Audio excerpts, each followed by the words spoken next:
Good evening everyone. আজি মই নৱম শ্ৰেণীৰ প্ৰচণ্ড ধুমুহাই প্ৰশ্ন কৰিলে মোক কবিতাৰ শীৰ্ষক যিখিনি প্ৰশ্ন আছিলে সেইখিনি লৈ আহিছোঁ। পাঠভিত্তিক প্ৰশ্ন। প্ৰথমতে হৈছে কবিয়ে কাক সংকীৰ্ণতা এৰি দি পূৰ্ণ বিশালতা দিবলৈ আহ্বান জনাইছে। কবিয়ে আকাশক সংকীৰ্ণতা এৰি দি পূৰ্ণ বিশালতা দিবলৈ আহ্বান জনাইছে।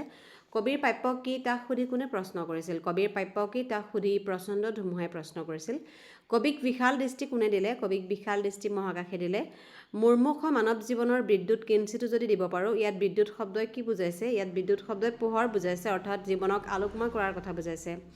প্ৰচণ্ড ধুমুহাই কবিক কি প্ৰশ্ন কৰিছিল। প্ৰচণ্ড ধুমুহাই কবিক তেওঁৰ প্ৰাপ্য কি বুলি প্ৰশ্ন কৰিছিল। ব্ৰজই কবিক কি দিলে। ব্ৰজই কবিক উদাত্ত কণ্ঠ আৰু সাহস দিলে। কবিয়ে সঁচা উদাৰতাৰ কথাবোৰে কি বুজাব বিচাৰিছে। কবিয়ে সঁচা উদাৰতাৰ কথাৰে স্বাৰ্থহীন দানৰ কথা বুজাব খুজিছে। কুৱেশ্যন নম্বৰ 4 হৈছে কবিয়ে কিহৰ দ্বাৰা দিগন্ত কপাবলৈ মন মেলিছে। চমুকৈ বুজাই লিখা। কবিয়ে ব্ৰজৰ কণ্ঠৰে ধুমুহাৰ শক্তিৰে গান গাই দিগন্ত কপাবলৈ মন মেলিছে।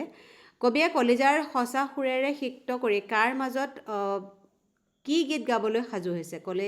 কবিয়ে কলিজাৰ সঁচা সুৰেৰে সিক্ত কৰি দানৱ সমাজত মানৱৰ গীত গাবলৈ সাজু হৈছে। আকাশ ধুমুহা আৰু ব্ৰজক কবিয়ে কি কাৰণে প্ৰণিপাত জনাইছে বহলাই লিখা। মানৱপ্ৰেমী কবিক সমাজত মানৱতা সিঁচিবলৈ এনে কিছুমান উপাদানৰ প্ৰয়োজন, যাৰ গৰাকী হৈছে আকাশ ধুমুহা আৰু ব্ৰজ।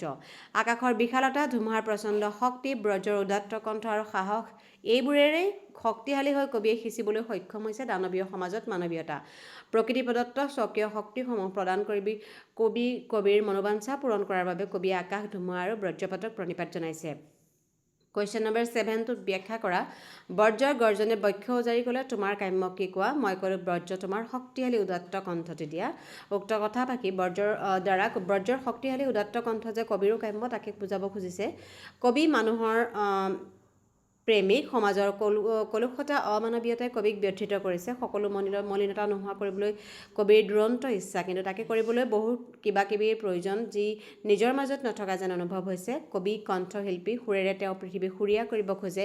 গানৰ মাজেৰেই তেওঁ মানৱতাৰ কথা ক'ব খোজে, কিন্তু তেওঁ বাৰুকৈ উপলব্ধি কৰিছে যে সাধাৰণ কণ্ঠেৰে মানৱতাৰ সেই গান যেন শক্তিশালী নহ'ব। তেনে হ'ব পাৰে কেৱল ব্ৰজসম শক্তিশালী কণ্ঠেৰে। প্ৰকৃতিৰ সৃষ্ট হৈও ব্ৰজৰ মাজত থকা উদাত্ত কণ্ঠ কবিৰ নাই।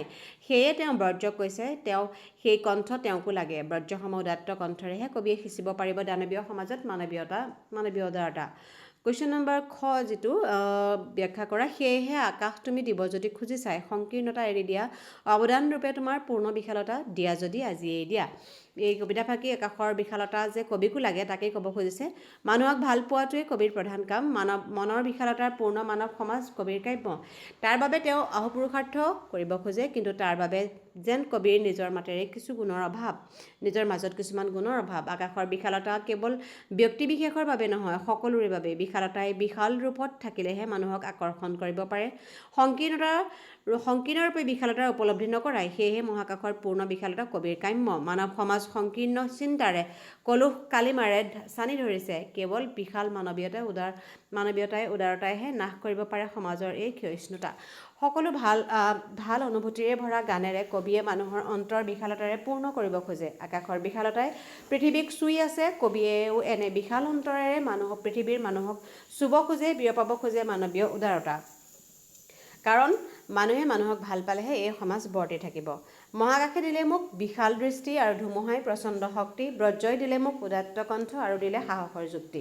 এইটো ব্যাখ্যা কৰিব দিছে। প্ৰকৃতি প্ৰদত্ত শক্তিৰে পৃথিৱীৰ জ্ঞানৰ পোহৰ সিঁচিব পৰাকৈ কবি শক্তিশালী হৈ উঠিছে।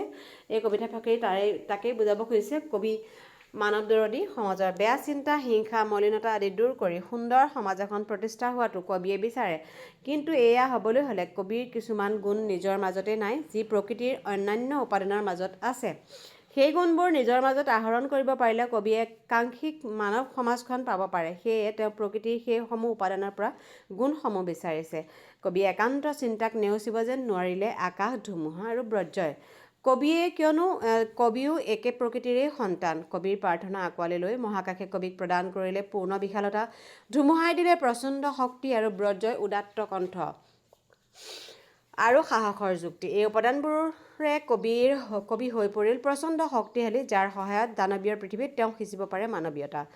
ঘ নম্বৰটো হৈছে ব্যাখ্যা কৰা মুৰ্মুষ মানৱক জীৱনৰ বিদ্যুৎ কিঞ্চিতো যদি দিব পাৰোঁ আকাশ ধুমুহা আৰু ব্ৰজক তাৰ বাবে শতবাৰ প্ৰণিপাত কৰোঁ।